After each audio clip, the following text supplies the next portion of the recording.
Well, hello, everyone. It's great to see you here. Life Design Roundtable Discussion. This week, we're talking about 7 kinds of love. And so I will show some slides real quick, and then we'll have you go around and introduce yourselves, give us your first thoughts on 7 kinds of love.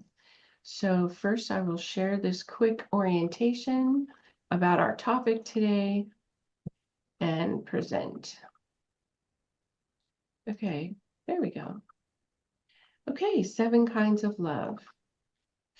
So this comes from the Greeks, and they sort of did a dissertation as they were training people on the different kinds of love to think about. We hope today as coaches to broaden the idea of love and the love in your life as you design your life. Romantic love is what people normally think of first, and then love of family and friends. And so there's a little more distinctions here, and we invite you to all look at these kinds of love and invite them into your life as you design it. So the first one is romantic love, the one most commonly known. And there's the Greek word eros. The second kind is friendship love. So, and that's, brothers in arms, sister girlfriends, so people that we have a strong bonding with, and it's a kind of friendship love. Philia is the Greek word for that. Familial love, they call that storge. And so in this picture here is the love of our children. And they have that saying, it's a good thing they make kids so cute, so we love them right away, because they can be a pain in the neck over time. So let's get that love bonding right out of the gate. So with familial love. The fourth one is unconditional love. Some people think of this as a spiritual love or the love of mankind, where you love, your strangers as you would love yourself. So agape love. Sometimes you'll find agape in the name of a church. Playful love is the fifth kind, and that's where you are teasing a little bit or flirting or just having some fun. It's kind of the early stages of romantic love sometimes.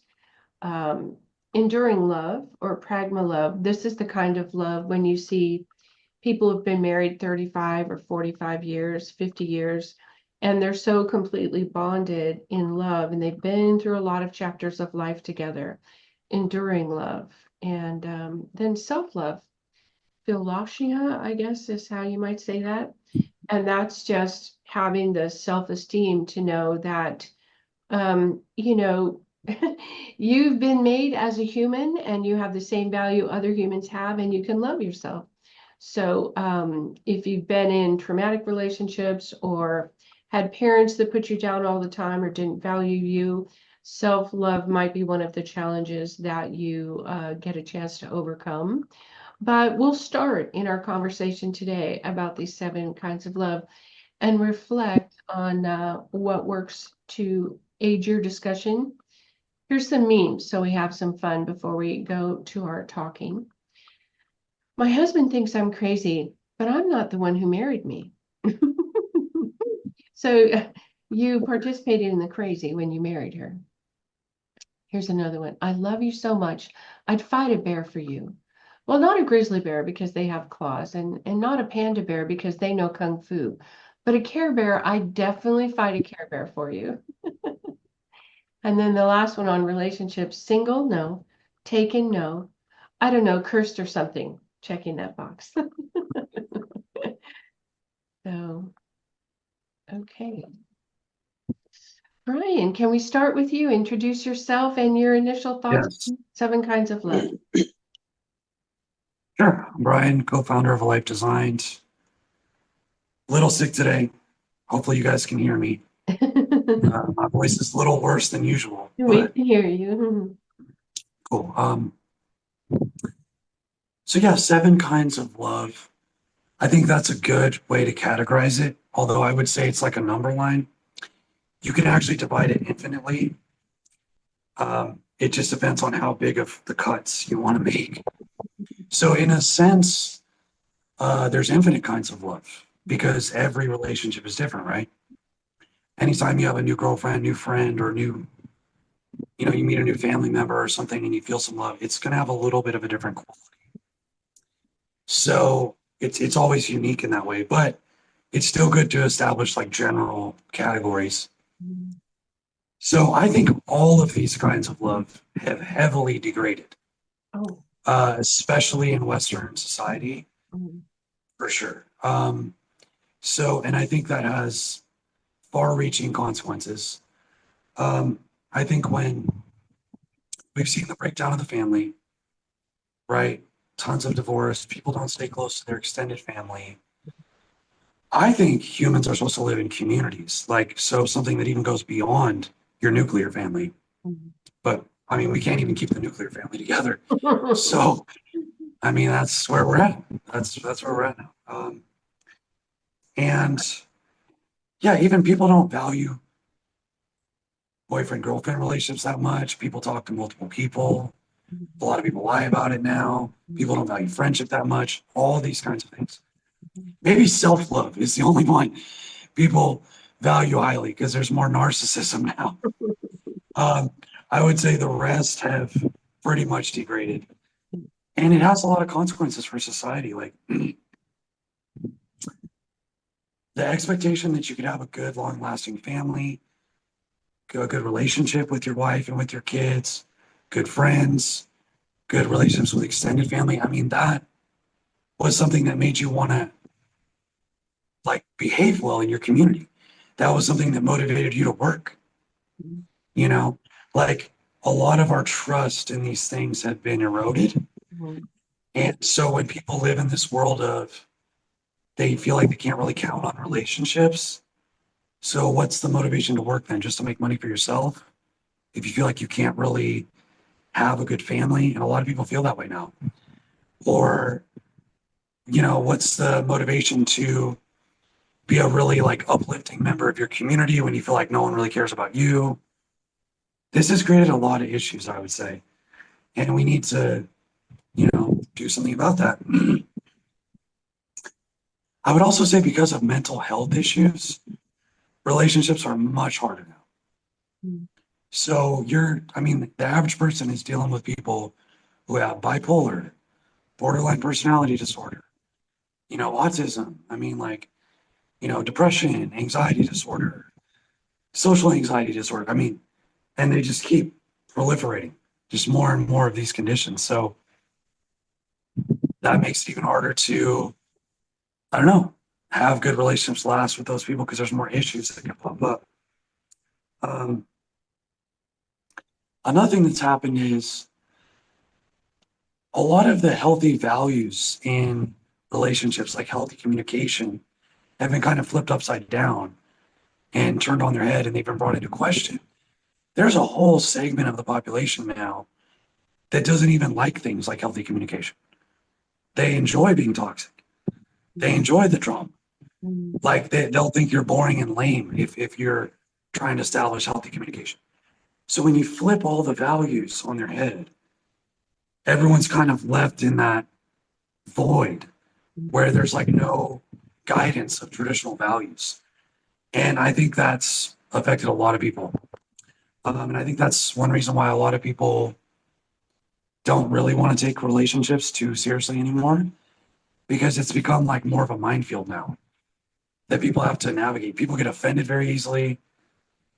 Like I've had this happen, like just even with just friends. We're cool for a long time. I say one thing they don't like. That's it.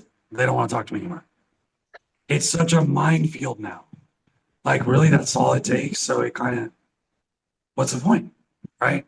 If people are just going to do that, what is the point in investing in all these different types of relationships, right? So I think that's something as a society we really have to look at. Um, yeah, and I think as more and more of these relationship issues have been created, which breaks down these different types of love, at a certain point, you got to realize like we're either going to just accept each other or we're not. It can't be this endless thing of like, that triggers me, so you have to change your behavior. Well, that thing you do triggers me, so you have to change your behavior. Like, we can do a little bit of that. You can't go on endlessly like that. Like, at some point, we either accept each other or we don't.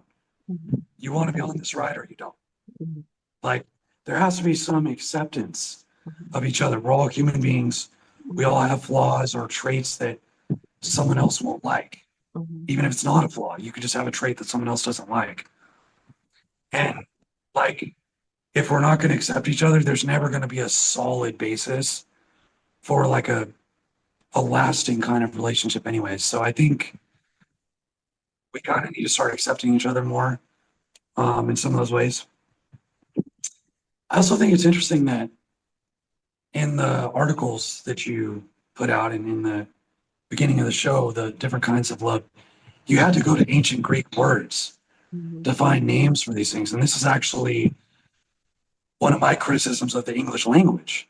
I don't think we have enough inner words, words for inner states. And I think that tends to make people who speak English as their primary language more materialistic because we don't have all these different words for like different kinds of love. Like we have to do compound words to create a new word because we don't actually have a standalone word for these things. We don't have storge, we don't have ludus, we don't have that stuff. We just have one word, love. You know, it kind of shows we don't care enough to invent all the words needed to describe all these types of relationships. We sort of don't care. It's that shows me it's like I think we need more words for different states you can get into in meditation. Like Sanskrit has tons of words for that. We don't have any of those words because like generally we don't care. Like we're not that interested in exploring those things. Um, so I think it's interesting to note that. And yeah, that's what I would say if someone else wants to jump in here. Well, let's visit with Jonathan. Jonathan, we've talked about 7 kinds of love. There are more than 7 kinds, but these were broad categories as Brian described. And, you work with a lot of people who are seeking a new romantic relationship. But Cliff High, who kind of wrote an article that inspired me to have this be the topic today, recently lost his wife of, I think, 35 years. And he's 71 now. And he just wrote an article on Substack about there is a lot of love in my life, even if the love of my life has now passed on, her life is done. So looking around, what kind of love is in your life? And then cultivate these categories of love. So we have a loneliness epidemic. We have kind of a breakdown in the Western culture about male and female roles in work, in family, in romance. And so his recommendation, Cliff Highs, to a young man was start at the bottom with self-love. Have confidence and a strong self-image. Know what you like about yourself. And then work your way all the way up through the list until you get to romantic love. But you can fill your life with love and not have a, primary romantic partner. And that's another perspective on love. So you work in that with Jonathan. Do you have some thoughts and tell people where you are visiting us from today? Um, I do have some thoughts on that. I wrote down something that is here. Oh, I'm actually in California for the ones that don't know me. Yes. Mm. Okay, so it's actually similar, or I'm sure to what Brian was saying. So he sees love as infinite possibilities of love. So,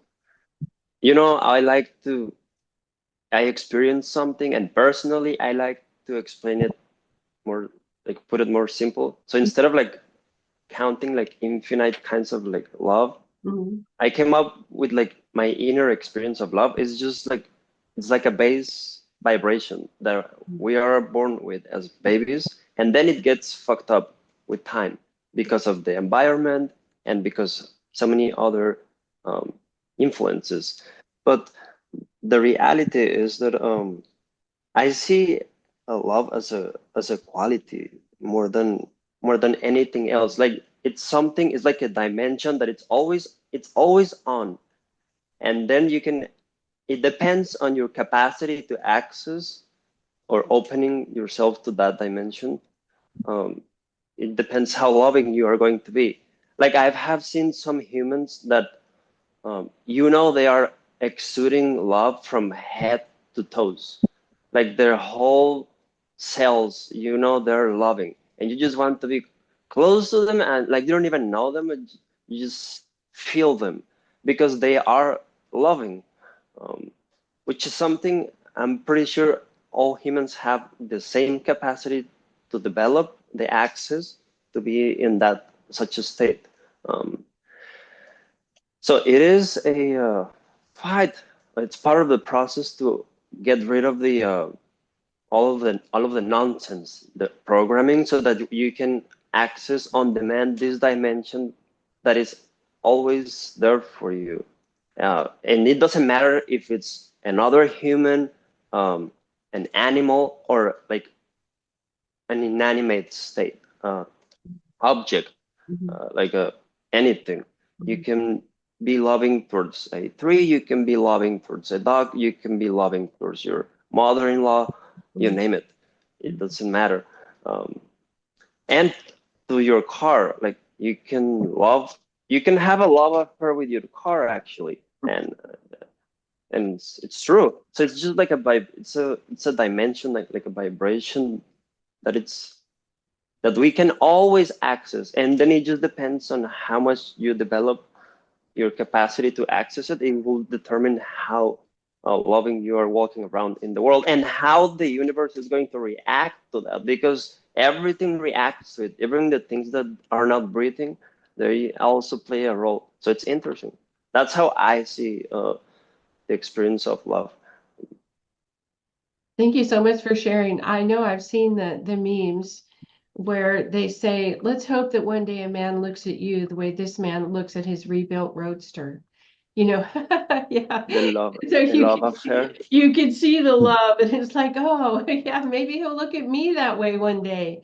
So, Dean, share with us on your thoughts of love, and where are you joining us from today? I'm just outside of Lexington, Kentucky. I don't even know where to begin. I don't know if you're aware of this, but in my book called Common Good, Reflections on Everyday Vices and Virtues, I did write an entire chapter on love. Wow, okay. And so, and I've forgotten everything that I said. Um, so I don't know exactly where to begin. Um, so let me start at the bottom in terms of like the way that I think about love. That, in the Christian tradition, the understanding of love is that love ultimately forms the fundamental metaphysical basis of all reality. That is why God exists as a trinity, a community of three persons related to one another in love. And so that what that means for human beings is that the more that we sort of actualize love in our own spirits, the more fully aligned we are with the fundamental nature of reality. And it's interesting. Last night I watched the 2005 remake of Pride and Prejudice. Okay, and so Elizabeth and Mr. Darcy, they are classic lovers in Western culture, and they don't get along, of course, at the beginning There's the because friction. they're both proud. And it's very interesting that they are really caught up, we could say, in a kind of negative philautia. Is that how you want to negative kind of self-love, in the sense that they are kind of asleep to their own pettiness. There's this famous moment where Mr. Darcy says to Elizabeth, "You're basically something like, you're not really good enough for me, but I would like to marry you anyway." And this is his moment of Lucky pride coming you. across. And she says no. And of course, she believes many false things about him.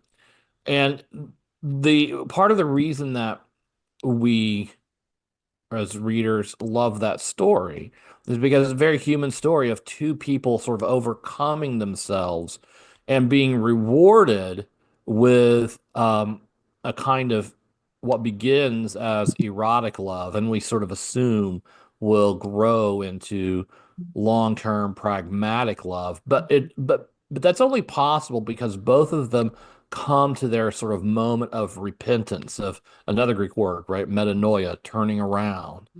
And they have a kind of awakening to what is real and align themselves with that. And I think ultimately that's a part of the power of love, because however human beings behave, this is what we desire. We all desire this sort of experience of perfect love. And so when that is held out as a promise to us, it's very motivating as a factor for change. And ultimately, and this is the last thing I'll say because I feel like I'm kind of rambling, but ultimately, I think that all of the kinds of love that we have talked about really are ultimately some subset of an agape kind of experience. And that agape is, I think of as kind of the impersonal love. It is the love that emanates from the the soul or the spirit of the person, regardless of its object. And so it's the love that is one-sided in a way. And it's interesting. I was also thinking, Kierkegaard told us that purity of heart is to will one thing. Well, what's the one thing we should will if we want to have pure hearts? Well, the one thing is the good. And agape is the love that always seeks the highest good for everyone involved. And all other loves, whether it's erotic love or, family love or whatever, ultimately break down if there isn't a bedrock of a deep personal commitment to always be seeking the highest good. Um, because eventually difficulties come, and the question and what determines whether your erotic love or your storge love, whatever, lasts, like Brian was saying, is whether or not the person involved has a kind of level of commitment to an agape, has an agape oriented attitude. Let's say it that way. Am I making sense there? No, absolutely. I think you're a girl dad. You have two daughters. Uh-huh. And I have a son, as you all know. He's in the box next to me. And as you raise people into the world, you want to expose them to these different kinds of love. And our culture, I agree with you, Brian, has broken it down. When I have worked with some clients about developing the unconditional part of love, it's startling that they never thought it was a possibility. Like, what are you talking about? All the love they've experienced has been performance-based. You're meeting my needs, and so I still love you. If you stop meeting my needs as I've described them in this demand letter, I'm going to turn you over for somebody who's now meeting my needs in my current demand letter. And this isn't love, or it's not, long-lasting love anyway. This is some sort of negotiated settlement to spend time together. I don't know what it is, but there are people who are leaders in our culture who don't even try to shoot for family love or agape love or some foundational love that connects with the divine love. The idea that I'm going to love you as you are, no matter what, in sickness, in health, in good times, in bad times. I'm going to love you through all of it. People today have permission to throw you overboard because it got hard. to throw you overboard because you got sick, to throw you overboard because I'm now making more money and I have better options. So you're out the door and I'm going to take the supermodel that's 10 years younger. You know, the idea that we're not giving ourselves permission or even see the possibility of that deeper lifelong love. And I think that was part of Cliff's High, his motivation to write this. Young men, go for the gold. You know, start with self-love and climb the ladder of love. All of this is available to you in this world, in this life. Love is worth having, all of the love, the friendship, the family, all of it. He mentions in there, even if some of your family, to quote Cliff High, are butt heads, love them from a distance. They don't have to ruin or complicate your life, but love them from a distance. Love is still possible. And so I think that kind of education of young people and the cultural understanding, as you say, Brian, is not taught, is kind of missing. There is this performance theater of love today. And then when people fall short, next, next. So I don't know if anybody wants to speak to that. Well, I'll say something about that. I read an article last week talking about the TikTok trend of going no contact. Okay. Hmm. Basically cutting people in your family off or Yes, whatever. for your mental And health and yes, and I'm not saying that that's never reasonable. But it occurred to me that the problem is that I suspect a lot of people now are going no contact as an act of revenge, when in fact it ought to be an act of agape. right. So that you are, that you, if even if you decide to not have communication with someone, that can still be done Mhm. as a way of sort of bringing that person to a higher level of awareness, of helping that person to get themselves together. It can be done motivated by a kind of desire for the good, as opposed to a desire for revenge, which is not really a constructive desire, right? So I suppose one thing to say about that is that in life there are behaviors that might look similar on the outside, but whether they're motivated by a deeper commitment to the good, a deeper commitment to love, makes all the difference in terms of what they mean. Mhm. Mhm. I know, Jonathan, you were writing notes. Did you have some thoughts, Jonathan? Yeah, I remember the question you asked when it came to relationships, and it seems like in my experience, when it comes to males and the relationships, that it seems something seems to repeat is that I have learned that women, children, and animals, they can be loved unconditionally, no problem. Nobody will have a problem for that.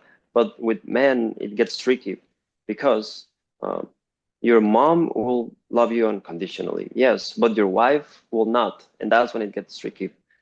The man in the relationship, it seems like it expects to be loved unconditionally just because he's the husband now, Mhm. and that's not how it works. Like your mom is going to love you unconditionally forever, but the wife, she's going to push you to become a better person in all areas possible.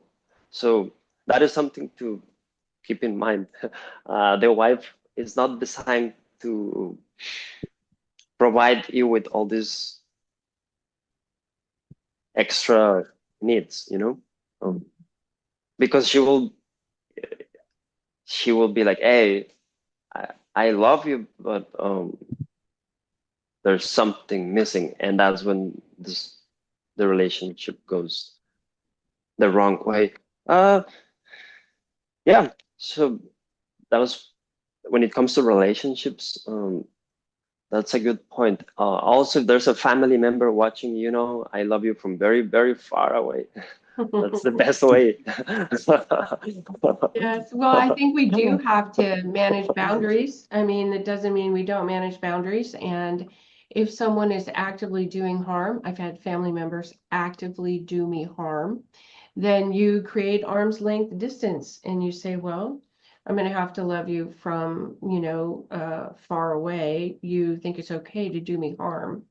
And I don't think that's okay. So while that's going on, I'm going to opt out of contact, as you say, but I still recognize the family lineage. I think there is some people who have grown up in households where there was a lot of trauma, a lot of disrespect. I had a young child say to me the other day, "You speak to me so nicely," because the other woman figure in his life does not speak to him nicely. And he was just expressing his noticing of the contrast. And it was a little bit heartbreaking that there's a woman leader in his life who speaks to him disrespectfully and demandingly. But there are different kinds of people in the world who have different capacities for love. And it's hard that 11-year-old is figuring this out. But, if we show up with a capacity for love, I have to think it's going to influence the culture around us and eventually the culture overall. But you have to give yourself permission to have different kinds of love in your life and to cultivate that in the life you want to live. It's possible. You can have it. You have to do the work to make that happen in your life. And there are people who don't even know it's possible, don't even know that people could speak nicely to them all the time because they care about them. Wait, that can happen? Yes, that can happen. So I know, Brian, you have some further thoughts too. Yeah. So I kind of want to touch on something, different things that all of you said. Yeah, Jonathan, Chris Rock has a bit about what you're saying, that men aren't loved unconditionally, right? Only children and women, Yes. Yeah, Pets. it's funny.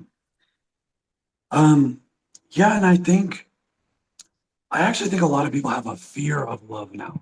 Mm, Like people have a fear of getting entangled in situations they don't want to be in. mhm, I've seen videos of people saying this. Like I've seen videos of a woman saying like, I don't want a man who's really good.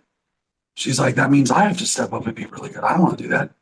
Like people have all these different psychological structures about how they relate to love. And I think that's one of the reasons why people really gravitate towards casual relationships now, is because it reduces the fear. It's like, well, I'm not entangled in anything. I can go anytime. mhm. If this person starts acting crazy, I'm out. It's like risk Like, management. There's some mitigation yeah, of the risk to you. yeah, like I'm not married. She can't divorce me and steal all my money. I'm good. Mhm, There's like this fear of getting too serious mhm, with any of those things, like with any of these types of relationships now. And yeah, I think people fear catching feelings or catching deep feelings, because then they feel like they're going to get into a whole mess. You're going to end up having to try to help this person all the time or be with this person all the time. That's going to end up dragging your life down. mhm, So a lot of people are just like, if we keep it casual, that's fine. mhm, Other than that, I don't want it. mhm, There's a lot of that now. So, and yeah, Dean, to what you were saying about sometimes giving distance from family as a form of love, that's really common when like a child is like a drug addict. Like if your son or daughter gets into meth or crack or heroin or something, and they lie to you and they say, "Oh, I just want to come home. I just need a place to stay." And then they rob everything and sell it for drugs. Like there's stories like this. Like, mhm, and then they do it again. mhm, And then like you check them into a rehab center and they're like, "Oh, I'm fixed now." And then they go back on the streets, do mhm, more drugs. And like at a certain point, you have to say, "Look, son, daughter, we love you, but you got to go. You mhm, can't stay here. You chose this life. mhm, We tried everything to keep you out of this. You don't care. You got to just go live this life now. There's nothing we can do, you know? And sometimes tough love is the best form of love. Like that is the most agape love. Um, and yeah, mom, you were talking about how you grow up related to love. I do think that's a really key point. Um, like, some of the like girls I've dated, they think that screaming and yelling is part of love. Like, and I've seen other girls say this. They think like, well, if you cared, you would fight with me. You would argue it out. I'm like, no, I don't want to argue. That doesn't mean I don't care. That doesn't mean I don't feel love for you. I don't like arguing. But like they're like some people grew up in a house where the family screamed and yelled daily or weekly, and it just became understood. This is relationships. This is how people love each other. The arguing, the screaming, it shows that you care. Like they developed that understanding. And so some people are coming into relationships with that understanding of love, with that context for understanding love because they grew up like that. And that's, I mean, I would tell everyone to stay away from that. That's going to be real bad. Um, that's my advice on that. But a lot of people have that. I think that's a good question in dating. Like, what was your family like growing up? Was it peaceful? Was it argumentative? Like, it's really important to know that because these patterns tend to repeat, you know? So, yeah, and I also think it's good to be the change that you want to see in the world. I feel like that's kind of vaguely touching on what you were talking about, Mom. But I also think sometimes that means you have to take the position of basically authenticity unto death. Like, if you're really going to be that change, it might be that tons of people don't accept you. It can be a social death, it can be a career death, it can be a death of family relationships, it can be death of a marriage. So you got to be willing to accept that if you want to be that change. If you want to be a very loving person, that's a great thing to do. Some people are made really uncomfortable by love because they're very traumatized about it. They're very afraid of it. Like those people might actually hate you if you try to show them love. There's all these dynamics and psychological structures that can occur. But I do think it's good to be authentic and accept a lot of the consequences of that. Be the change that you want to see in the world. It's fine to play the social game a little bit. You don't have to be like abrasive, but I think it's good to, express yourself pretty authentically, but you got to be ready to accept whatever that means. I really appreciate that. And I have this last thought, and then I'd like to go around and hear your final thoughts and how people get a hold of you. But certainly in the birth family that I come from, there are a couple of people who like trouble. They like to stir the pot, as people in my generation would say. Let's stir the pot. Let's cause a little trouble. And then sit back and watch people argue a little bit and get inflamed. And this is entertainment. And I don't like to have my pot stirred, thank you. So, I can love the fact that they're troublemakers and they like it, and so, but I decline to have trouble made for me. And so that finding that balance of loving them for who they are and declining to have them bring trouble to me is part of the maturing in the world. And you find, I notice this particularly with women, maybe it's just my perspective, but they like to pick a fight with two men in a bar and have the men fight over them.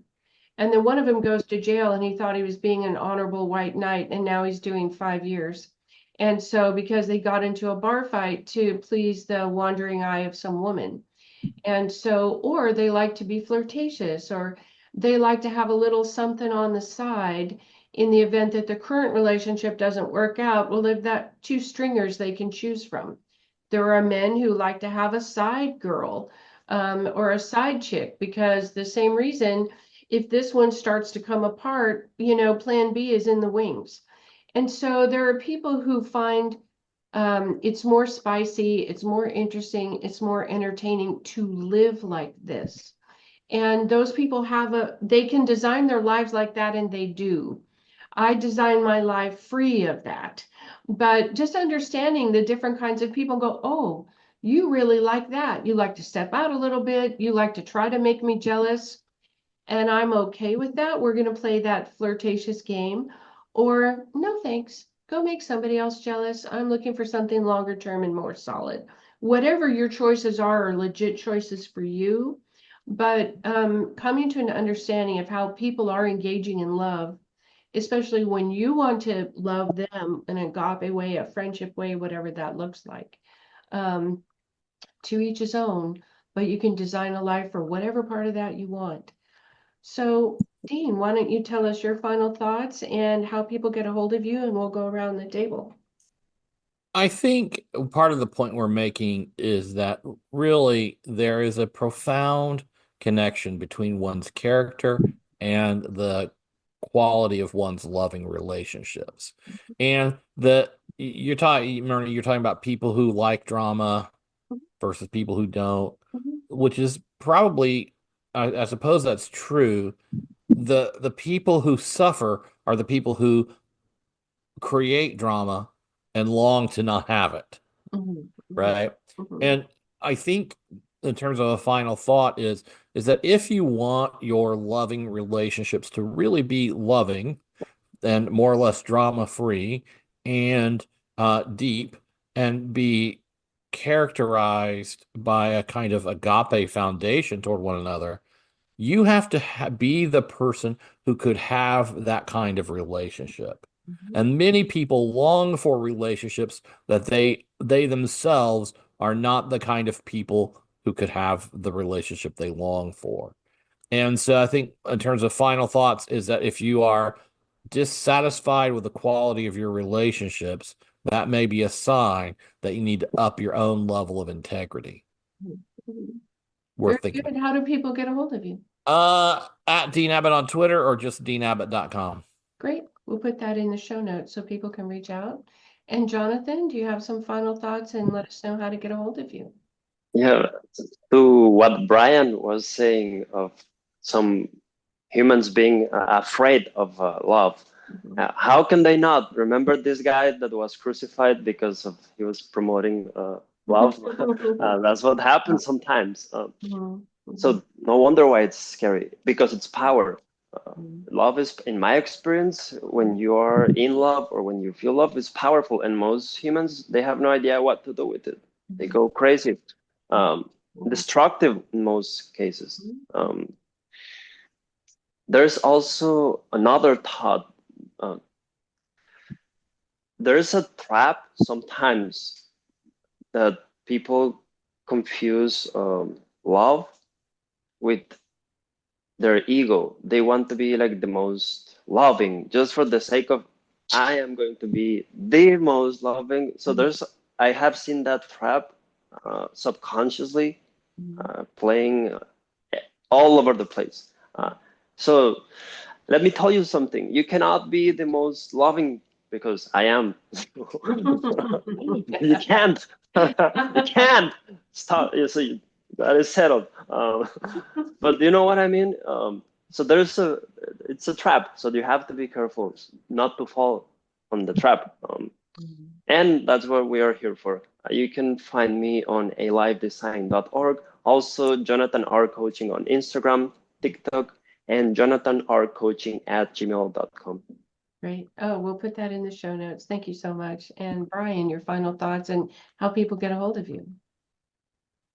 So just what you said right there, Jonathan, it kind of reminds me when you're saying someone wanting to be the most loving, it's like when someone says, I'm the most humblest person ever, more humble than you. I'm calmer than you, calmer than you. So it's, reminds me of that. But yeah, that's it. I don't have any other final thoughts. So yeah, you can reach me at alifedesign.org or Special K Coaching on Instagram. Oh, very good. Thank you so much. Well, I appreciate all of you joining us today. We want to help people as coaches design their lives in the way that's best for them. So as you say, Dean, the highest and best good. And whether you want spicy, exciting, flirtatious love with risk, or you want long-lasting, low-risk love, whatever kind of love, cultivate love in your life. And we can help you do that based on what you want. and what your life experience is. So thanks everybody so much for joining us, and we'll see you all next time.